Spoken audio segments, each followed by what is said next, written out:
நம்ம ஜஸ்ட்டு ஒரு question paper எடுத்துகிட்டு அன்றைக்கி டேட்டில் போய் எக்ஸாம் எழுதிட்டு வந்துட்டு திருப்பி அந்த கொஷின் பேப்பர் தூக்கி போகிறதுனால வந்துட்டு ஒன்றும் பிரயோஜனம் கிடையாது. நீங்கள் கடைசியில் வந்துட்டு ஃபைனல் ரிசல்ட் பார்க்கும்போது வரல அப்படின்னா நீங்கள் வந்துட்டு சிஸ்டம் ப்ளேம் பண்ண முடியாது. இப்போ நம்ம வந்துட்டு நிறைய விஷயம் தெரிஞ்சு வச்சுருக்கோம், நிறைய வந்துட்டு கண்டென்ட் தெரிஞ்சு வச்சுருக்கோம். இருந்தாலும் அது பேப்பரில் கொண்டு வர முடியல அப்படின்னா வந்துட்டு நீங்கள் அது ஃபெயிலியர் தான். நீங்கள் அந்த ஃபெயிலியரை வந்துட்டு எப்படி ஓவர் கம் பண்ண போகிறீங்க? நீங்கள் சப்போஸ் குரூப் 4ல் எழுதி விட்டுட்டீங்க, வரல, குரூப் 2ல் எழுதி ப்ரிலிம்ஸ் பாஸ் பண்ணுறீங்க அப்படின்னா உங்களோட கெப்பாசிட்டி இன்க்ரீஸ் ஆகிருக்குன்னு அர்த்தம். நீங்கள் அந்த கரெக்டாக ஒர்க் அவுட் பண்ணிக்கிறீங்கன்னு அர்த்தம். உங்கள் ஸ்ட்ராட்டஜி கரெக்டாக போயிட்டுருக்குன்னு. ஒவ்வொரு கேண்டிடேட்டும் வந்துட்டு நிறைய ப்ரிப்பேர் பண்ணிகிட்டே இருப்பாங்க, அவங்களுக்கான ரிசல்ட் வராது. ரிசல்ட் வரலன்னா வந்துட்டு அவங்க ப்ரிப்பேர் பண்ண வேண்டியது. யூத் பேப்பரின் இனிய வணக்கம். மறக்காமல் சப்ஸ்கிரைப் பண்ணுங்கள், பக்கத்தில் இருக்க பெல் ஐகானை கிளிக் பண்ணுங்கள். தேங்க்யூ. வணக்கம் ஃப்ரெண்ட்ஸ், என் பேர் சிவா. 2018 பேட்சில் ஜாயின் பண்ணேன். இப்போ டிஎன்பிஎஸ்சி பொறுத்தளவுக்கு வந்துட்டு அவங்க சிலபஸ் வந்துட்டு ஃப்ரேம் பண்ணுறதே வந்து டாப் மோஸ்ட்டுக்கு ஃப்ரேம் பண்ணிவிடுவாங்க. குரூப் 1க்கு வந்துட்டு பார்த்திங்கன்னா வந்துட்டு அவங்க ப்ரிலிம்ஸு, மெயின்ஸு, இன்டர்வியூ 3 ஸ்டேஜ் வைக்கும்போது ப்ரிலிம்ஸு எல்லாமே வந்துட்டு கிட்டத்தட்ட குரூப் 4, குரூப் 2, விஓ எக்ஸாம்ஸ் கூட வந்துட்டு ஒரே மாதிரி தான் இருக்கும். ப்ரிலிம்ஸ் பார்த்திங்கன்னா வச்சுக்கோங்க, சிலபஸ் ஒன்றே தான் இருக்கும். நீங்கள் வந்துட்டு இந்த சிலபஸ் மேக்ஸிமம் அவங்க கவர் பண்ணது எல்லாமே ஸ்கூல் சிலபஸ் மட்டும்தான் இருக்கும். நம்ம ஸ்கூல் புக்ஸை வச்சே நீங்கள் ப்ரிப்பேர் பண்ணிட்டு போகலாம். ஆனால் வந்துட்டு அவங்க பேட்டர்ன் செட் பண்ணுறது மட்டும் அந்த லெவல் ஆஃப் டிஃபிகல்ட்டின்பாங்க. அந்த குரூப் விஓவுக்கு கொஞ்சம் டிஃபிகல்ட்டி லெவல் கம்மி பண்ணுவாங்க, குரூப் 4 கொஞ்சம் இன்க்ரீஸ் பண்ணுவாங்க, குரூப் 2 கொஞ்சம் இன்க்ரீஸ் பண்ணுவாங்க, குரூப் 1க்கு இன்க்ரீஸ் பண்ணுவாங்க. ஸோ அந்த டிஃபிகல்ட்டி லெவல் இன்க்ரீஸ் பண்ணுவாங்களே தவிர அந்த பேட்டர்ன் வந்துட்டு எல்லாமே ஒன்றே மட்டும் தான் இருக்கும். ஸோ அந்த ஸ்கூல் சிலபஸ் வந்து நீங்கள் வந்துட்டு நல்லா எக்ஸாஸ்டிவாக ரீட் பண்ணிட்டீங்கன்னு வச்சுக்கோங்க. அந்த ஸ்கூல் சிலபஸை ஃபஸ்ட்டு இனிஷியலாக ஃபுல்லாக கவர் பண்ணிடணும். அது போக நீங்கள் அடிஷ்னலாக வந்துட்டு நிறையா வந்துட்டு நீங்கள் ப்ரீவியஸ் எக்ஸாம் கொஷின் பேப்பர்ஸ்லாம் வந்துட்டு பார்த்தீங்கனாலே ஒரு ஐடியா வந்து. ஸோ குரூப் 1க்கு எப்படி கேட்குறாங்க, குரூப் 2க்கு எப்படி கேட்குறாங்க, குரூப் 4க்கு எப்படி கேட்குறாங்க, விஓவுக்கு எப்படி கேட்குறாங்க.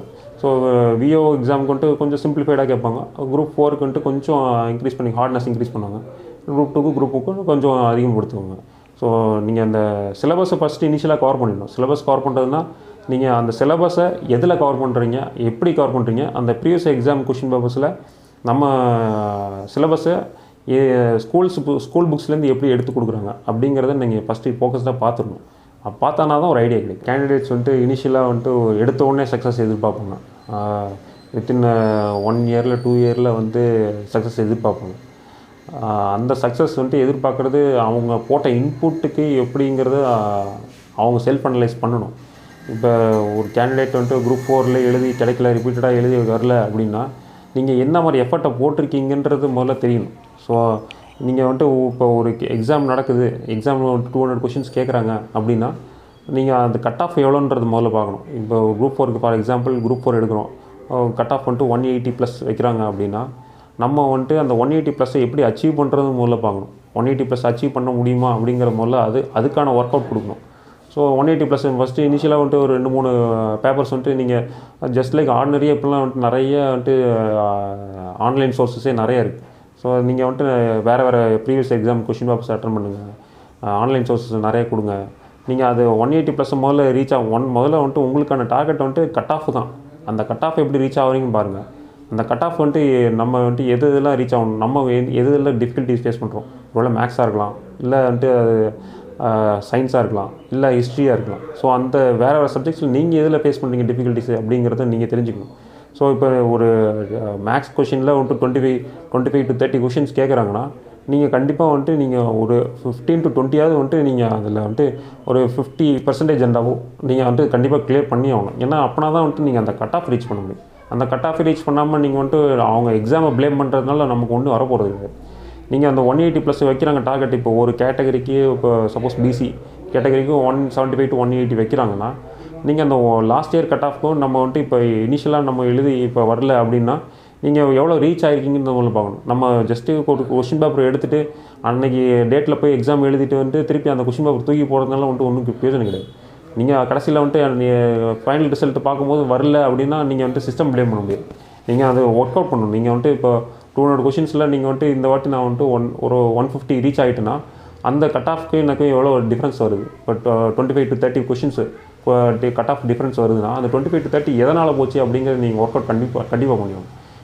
இதில் வீக்னஸ் நீங்கள் தெரிஞ்சுக்கணும். இப்போ எனக்கு வந்துட்டு மேக்ஸ் வீக்காக இருக்கோ, இல்லை ஹிஸ்ட்ரி வீக்காக இருக்கோ, சயின்ஸ் வீக்காக இருக்கோ, அதில் தான் எனக்கு கட் ஆஃப் போச்சு அப்படின்னா நீங்கள் கண்டிப்பாக வந்துட்டு அந்த இதை மட்டும் ஒர்க் அவுட் பண்ணுங்கள். அந்த ஒர்க் அவுட் கொடுத்துட்டீங்கனாலே அடுத்த எக்ஸாம் நீங்கள் திருப்பி குரூப் 4 இல்லாமல் அதே வருஷம் வேறு எக்ஸாம் இருக்கலாம், விஓ கூட வரலாம், இல்லை குரூப் 2 கூட வரலாம்.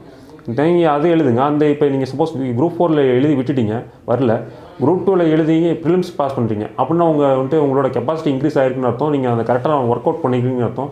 உங்கள் ஸ்ட்ராட்டஜி கரெக்டாக போயிட்டுருக்குன்னு அர்த்தம். ஸோ நீங்கள் எதில் வீக்கோ இல்லை உங்களோட இதை நீங்கள் எந்த சப்ஜெக்ட்ஸ் டிஃபிகல்ட்டிஸ் ஃபேஸ் பண்ணுறீங்களோ அதை நீங்கள் கரெக்டாக ப்ராப்பராக நீங்கள் அனலைஸ் பண்ணணும். அந்த அனலைசிஸில் தான் நீங்கள் அடுத்த ஸ்டேஜ் போக முடியும். ஸோ ப்ரிப்ரேஷன் நம்ம சக்ஸஸ்ஃபுல்லாக வரணும்னா நம்ம ஒன்லி டெடிக்கேட்டடாக ஒர்க் பண்ணுறது இல்லாமல் ஸ்மார்ட் ஒர்க் பண்ணணும்.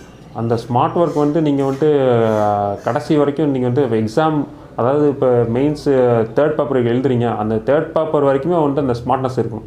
அப்படி இல்லைனா நீங்கள் எவ்வளோ டெடிக்கேட்டடாக ஒர்க் பண்ணாலுமே நீங்கள் அந்த கடைசியில் எண்ட் ஆஃப் தி ரிசல்ட் அந்த பாசிட்டிவ் கொண்டு வர முடியாது. ஸ்மார்ட் ஒர்க்குன்றது நான் எதை மீன் பண்ணுறேன்னா, அவங்க எக்ஸாமுக்கு என்ன நம்ம தேவையோ அதை மட்டும்தான் கரெக்டாக ப்ரிப்பேர் பண்ணணும். இப்போ நீங்கள் எக்ஸ்க்ளூசிவாக நிறைய ரீட் பண்ணுறீங்க, எக்ஸாஸ்டிவாக நிறைய ரீட் பண்ணுறீங்க அப்படின்னா அந்த ரீடிங் இதை நீங்கள் எப்படி அதை டெலிவரி பண்ணி போகிறீங்க. இப்போ நம்ம நிறைய விஷயம் தெரிஞ்சு வச்சுருக்கோம், நிறையா கண்டென்ட் தெரிஞ்சு வச்சுருக்கோம், இருந்தாலும் அது பேப்பரில் கொண்டு வர முடியல அப்படின்னா நீங்கள் அது ஃபெயிலியர் தான். நீங்கள் அந்த ஃபெயிலியரை எப்படி ஓவர் கம் பண்ண போகிறீங்க அப்படின்னா, ஒவ்வொரு பேப்பருக்கும் நீங்கள் இப்போ பேப்பர் 1ல் நான் சயின்ஸுக்கு நான் இந்தந்த கொஷின்ஸ்லாம் ஒரு 5 இயர்ஸ் ப்ரீவியஸ் கொஷின் பேப்பரில் இந்தந்த கொஷினில் ரிப்பீட்டடாக வந்தது அப்படின்னா அந்த ரிப்பீட்டட் கொஷின்ஸ்லாம் முதல்ல ஒர்க் அவுட் பண்ணிடணும். அந்த ரிப்பீட்டட் கொஷின்ஸ் ஒர்க் அவுட் பண்ணாலே அந்த ஆட்டோமேட்டிக்காக சப்போஸ் இது நெக்ஸ்ட் இயருக்கு ரிப்பீட் பண்ணுறதுக்கு வாய்ப்பு இருக்குது அப்படிங்கிற நான் மைண்ட் செட்டில் தான் ப்ரிப்பேர் பண்ணுவேன். ஸோ நீங்கள் அதை நீங்கள் எக்ஸ்க்ளூசிவாக நீங்கள் ஒரு 2 to 3 டைம்ஸ் தனியாக உட்காந்து உங்களுக்கான நோட்ஸில் ப்ரிப்பேர் பண்ணி எழுதி வச்சிங்கன்னா அதுதான் உங்கள் ஸ்மார்ட் ஒர்க். ஸோ ஸ்மார்ட் ஒர்க்குன்னு ஒன்றும் இல்லை, ஒன்லி அந்த டெடிக்கேட்டடாக நீங்கள் என்ன நம்ம எக்ஸாம் பேட்டர்னுக்கோ எக்ஸாம் ஓரியன்டுக்கோ என்ன வேணுமோ அதை மட்டும் ப்ரிப்பேர் பண்ணுறது ஸ்மார்ட் ஒர்க். நம்ம ஸ்மார்ட் ஒர்க்குன்னு நிறையா நம்ம ரீட் பண்ணி அதை கடைசியில் end of the day delivery பண்ண முடியலன்னா அப்படின்றது ஸ்மார்ட் ஒர்க் கிடையாது. ஸோ ஸ்மார்ட் ஒர்க்குங்கிறது நீங்கள் கண்டென்ட் ஓரியன்டாகவும் எக்ஸாம் ஓரியன்டாகவும் ப்ரிப்பேர் பண்ணி என்ன பாயிண்ட் வைஸ் நீங்கள் டெலிவரி பண்ணாலே கண்டிப்பாக அது சக்ஸஸ்ஃபுல்லாக ரீச் ஆகும். ஒவ்வொரு கேண்டிடேட்டும் நிறைய ப்ரிப்பேர் பண்ணிகிட்டே இருப்பாங்க, அவங்களுக்கான ரிசல்ட் வராது. ரிசல்ட் வரலன்னா அவங்க ப்ரிப்பேர் பண்ண வேண்டியது அந்த ஸ்மார்ட் ஒர்க்கில் அவங்க கான்சன்ட்ரேட் பண்ணிட மாட்டாங்க. ஸோ எக்ஸாமுக்கு சில பாயிண்ட்ஸு என்னென்ன, இப்போ ஒரு எக்ஸாம் எடுக்கிறாங்கன்னா கண்டிப்பாக ஒரு ப்ரொஃபஸரோ லெக்சரோ கண்டிப்பாக அவங்க கீ பாயிண்ட்ஸ் ஓரியன்டாக தான் போவாங்க அவங்க. ஸோ இப்போ நம்ம ஒரு மெயின் பேப்பரில் கீ பாயிண்ட் தேடுறாங்க அப்படின்னாலும் நீங்கள் அந்த கீ பாயிண்ட் ஹைலைட் பண்ணுற மாதிரி நீங்கள் எழுதி காமிச்சிடணும். நம்ம அந்த பாயிண்ட் வைஸில் அந்த கீ பாயிண்ட் ஹைலைட் ஆகிடுச்சுன்னா ஆட்டோமேட்டிக்காக அவங்க பார்த்து தான் போகிறாங்க. ஸோ நீங்கள் ஒவ்வொரு இதுக்கும் உங்களோட எப்படி ஸ்மார்ட்னஸ் இன்க்ரீஸ் பண்ணுறதுன்னு மட்டும் அந்த வேவை மட்டும் பார்த்துக்குவோம். ஸ்மார்ட் ஒர்க்குன்னு பார்த்தாலே ஃபார் எக்ஸாம்பிள் மெயின்ஸ் அப்படின்னு ப்ரிப்பேர் பண்ணுறப்ப ஒரு மேக்ஸு நீங்கள் எடுக்கிறீங்க, அந்த மேக்ஸுக்கு ஒரு ரிப்பீட்டடான ஒரு கொஷின்ஸ் இப்போ சப்போஸ் HCF LCM இல்லை டைம் அண்ட் ஒர்க்கு இல்லை மென் பற்றின ஒரு இது இல்லை ஒரு ரேஷன் சம்மந்தப்பட்ட ஒரு ப்ராப்ளம் இல்லை ஒரு சிலிண்டர் கியூபு அந்த மாதிரி அவங்க என்ன இப்போ லாஸ்ட் இயரோ லாஸ்ட் 3 இயர்ஸோ என்ன அவங்க கொஷின்ஸ் கேட்டிருக்காங்கன்றத நம்ம ஒர்க் அவுட் பண்ணுறது தான் ஸ்மார்ட் ஒர்க்கு. இப்போ எதுவுமே தெரியாமல் நம்ம பாட்டுக்கும் போயிட்டு டைரெக்டாக போய் ஒரு மெயின்ஸ் உட்கார்றதுக்கும் நம்ம ப்ரீவியஸாக இவ்வளோ ஒர்க் அவுட் பண்ணிக்கிறோம். இப்போ ஒரு 2020 நடக்குதுன்னா 2017, 18, 19 ப்ரீவியஸ் எல்லாத்தையுமே நம்ம வெறும் மேக்ஸுக்கு மட்டுமே எடுத்து நீங்கள் இதெல்லாம் அவங்க கேட்டிருக்காங்க, ரிப்பீட்டடாக இந்தந்த டாபிக்ஸ்லாம் அவங்க கவர் பண்ணுறாங்க அப்படிங்கிறத நீங்கள் முன்னாடியே நீங்கள் அனலைஸ் பண்ணி நீங்கள் கொண்டு வரணும். அதுதான் ஸ்மார்ட் ஒர்க்கு. நீங்கள் அந்த அனலைஸ் பண்ணுறது இல்லாமல் நீங்கள் எப்படி எப்படிலாம் அதை கேட்குறதுக்கு வாய்ப்பு இருக்குது, ப்ராபபிலிட்டி எப்படி இப்படிலாம் இவங்க மாற்றுறதுக்கு வாய்ப்பு இருக்குது அப்படிங்கிறது நீங்கள் முன்னாடியே ஒரு அட்வான்ஸ் மைண்ட் செட் வேறு ஒன்றும் இல்லை. ஒரு ப்ரொஃபஸராக நீங்கள் எப்படி திங்க் பண்ணீங்க அப்படின்றது ஒன்று தான். இப்போ இந்த வருஷம் இவங்க கேட்டிருக்காங்க, லாஸ்ட் இயர் இது கேட்டிருக்காங்க, அதுக்கு முந்தின வருஷம் இது கேட்டிருக்காங்க அப்படின்னா ஸோ 2018 ரிப்பீட் ஆகிறதுக்கு வாய்ப்பு இருக்குது, 2017 ரிப்பீட் ஆகிறதுக்கு வாய்ப்பு இருக்குது. ஸோ அதுதான் அவங்க ஸ்மார்ட் ஒர்க்.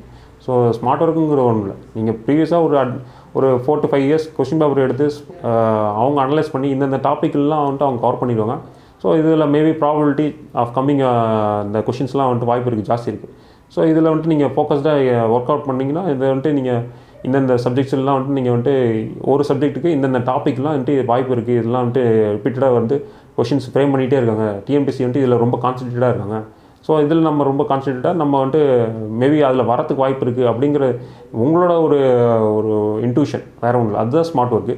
நீங்கள் ஸ்மார்ட் ஒர்க்கை ஒவ்வொரு சப்ஜெக்ட்டுக்கும் நீங்கள் பண்ணணும். நீங்கள் மேக்ஸ் மட்டும் இல்லை, ஹிஸ்ட்ரிக்கு பண்ணணும், அதே போல் சயின்ஸுக்கு பண்ணணும். ஸோ ரிப்பீட்டடாக வந்துட்டு உங்களுக்கு அந்த இன்ட்யூஷன் வந்துச்சுனாலே போதும். ஸோ அந்த இன்ட்யூஷனில் நீங்கள் வந்துட்டு இப்போ 2020 இப்படி கேட்டாங்க, 2017, 18, 19 இப்படி கேட்டாங்க அப்படிங்கிறத கவர் பண்ணிங்கனாலே அந்த டாபிக்ஸ் ஃபுல்லாக கவர் பண்ணிடலாம். ஒவ்வொரு வாட்டியும் நீங்கள் 2017, 18, 19 எல்லாத்தையும் கவர் பண்ணால் மேக்ஸிமம் எல்லா டாபிக்ஸும் கவர் பண்ணிடுவீங்க. ஸோ எல்லா டாபிக்ஸும் கவர் பண்ணால் உங்களுக்கான அந்த இதை வந்துட்டு ஃப்ளோ வந்துடும். ஃப்ளோ வந்துட்டாலே வந்துட்டு உங்களுக்கு வந்துட்டு எந்த கொஷினை கொடுத்தாலுமே வந்துட்டு ஒரு பேசிக் ஐடியா. ஸோ சம்திங் ஏதாவது ஒரு பாயிண்ட் இல்லை 2 பாயிண்ட் ஒரு கொஷின் வேலிடான பாயிண்ட்ஸ். ஸோ ஏதோ ஒரு சால்ட் சத்தியாகிரகா அந்த பாயிண்ட்னா வந்துட்டு நீங்கள் வந்துட்டு ஏதோ ஒரு 2 பாயிண்ட் அதை பற்றி எழுதுறதுக்கான ஒரு கெப்பாசிட்டி வந்துடும். ஸோ அந்த கெப்பாசிட்டி வந்தாலே வந்துட்டு உங்களுக்கான அந்த free flow of mind, free flow of writing எல்லாமே வந்துடும். ஸோ அந்த ஸ்மார்ட் ஒர்க் தான் வந்துட்டு அது கடைசியில் வந்துட்டு ப்ரொஃபஸரை எதிர்பார்ப்பாங்க. அவங்க ப்ரொஃபஸர்ஸ் தான் வந்துட்டு அவங்க திருத்தர போகிறது. ஸோ காலேஜ் ப்ரொஃபஸரோட mindset only key points மட்டும் தான் பார்ப்பாங்க. கீ பாயிண்ட்ஸ் பார்க்குறாங்கனாலே வந்துட்டு நீங்கள் பாயிண்ட் வைஸ் டெலிவரி மட்டும்தான் இருக்கும். ஸோ இது பாயிண்ட் வைஸ் டெலிவரி, உங்களோட அட்வான்ஸ்டு இன்ட்யூஷனு ப்ளஸ் உங்களோட அந்த ஃப்ரீ ஃப்ளோ ஆஃப் ரைட்டிங், இது 3 இருந்தாலே கண்டிப்பாக ஸ்மார்ட் ஒர்க் சக்ஸஸ்ஃபுல்லாக இருக்கும்.